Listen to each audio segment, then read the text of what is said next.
Hi అండి, welcome to Ramya cooking style. ఈ రోజు లెగ్ పీస్ తయారీ విధానం చూద్దామండి. దానికంటే ముందు మా ఛానల్ అందరూ కూడా సబ్స్క్రైబ్ చేయండి, సపోర్ట్ చేయండి. ఇప్పుడు దానికి కావాల్సిన పదార్థాలన్నీ కూడా ఒక్కొక్కటిగా యాడ్ చేసుకుందాం. నేను అన్ని కూడా ఒక్కొక్కటిగా చెప్తాను. ఇప్పుడు ఫస్ట్ మనం సాల్ట్ వేసుకుందామండి. తగినంత సాల్ట్ యాడ్ చేస్తున్నానండి. కావాల్సినంత టేస్ట్గా యాడ్ చేసుకోండి. నేనైతే 1 స్పూన్ అయితే వేసాను. కారం అయితే 2 టేబుల్ స్పూన్ వేస్తానండి. ఒకవేళ స్పైసీ ఎక్కువ తినాలనుకున్న వాళ్ళు ఇంకొక టేబుల్ అయితే యాడ్ చేసుకోవచ్చు. అల్లం వెల్లుల్లి పేస్ట్ 1 స్పూన్ అండి. చికెన్ మసాలా 1 స్పూన్ అండి. నేను మిరియాలు 1/2 స్పూన్ వేసుకుంటున్నానండి, ఎందుకంటే స్పైసీనెస్ యాడ్ అవుతుంది. తర్వాత మనకి డైజెషన్ ప్రాబ్లం ఈజీగా ఉంటుంది అనమాట. కొంచెం కరివేపాకు కొంచెం వేస్తున్నానండి. కొత్తిమీర కొంచెం, పచ్చిమిర్చి ఒక 3 వేసుకుంటున్నానండి. బాగుంటుంది అన్నమాట, టేస్ట్ బాగుంటుంది. పెరుగు ఒక 2 టేబుల్ స్పూన్ దాకా వేస్తున్నానండి. 1/2 కప్పు చిన్న గిన్నె తీసుకుంటే సరిపోతుంది. ఇది జీరా అండ్ ధనియాల పౌడర్ అండి. కచ్చాపచ్చాగా నేను దంచుకొని ఉంచుకుంటాను, టేస్ట్ బాగుంటుందని యాడ్ చేస్తాను. 1/2 స్పూన్ వేసుకోవాలి. కార్న్ ఫ్లోర్ అయితే 3 టేబుల్ స్పూన్ వేస్తున్నానండి.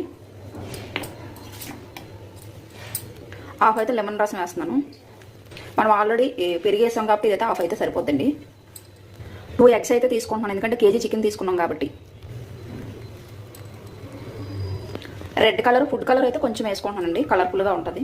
ఇప్పుడు ఇది మనం బాగా కలిపేసి 2-3 అవర్స్ అయితే నానబెట్టుకోవాలండి. అప్పుడు ఫ్రై చేసుకుంటే ఇదంతా కూడా ముక్కలకి బాగా పడుతుంది అనమాట. ఇదంతా కూడా బాగా కలుపుకోవాలి.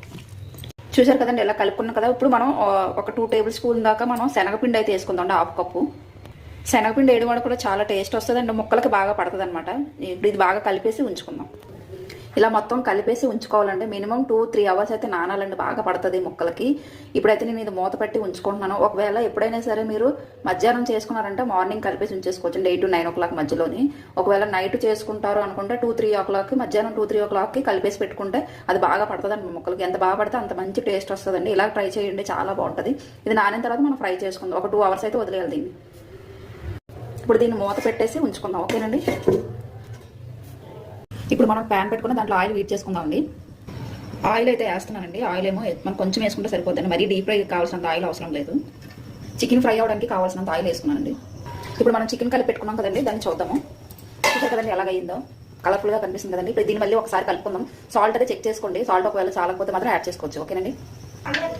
ఆయిల్ అయితే వీటెక్కిందండి. ఇప్పుడు చికెన్ యాడ్ చేసుకుందాం. చికెన్ అయితే ఒకసారి మళ్ళీ అంతా బాగా కలుపుకున్నానండి. ఇప్పుడు వేస్తున్నాను చూడండి.